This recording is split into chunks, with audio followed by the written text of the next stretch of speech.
Okay, pagalingan tayo later. Yes! Kung papatalo kami para sa Tita Small. Kailangan kami 100,000 ba? 100,000 ang play. 200 pa ba? 200.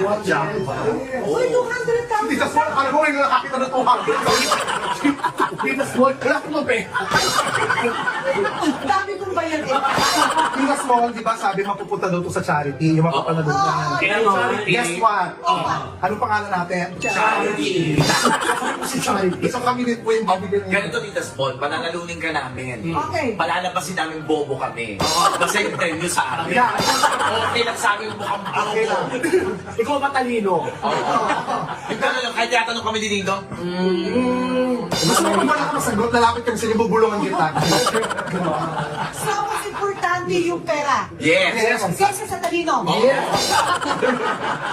Or may deal tayo. Papanalunin kayo, pero kailangan sumayaw ni Tim. So, ngayon, o sige, sino may 200?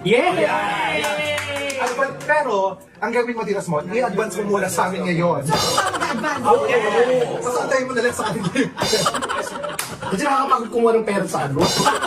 Hintay.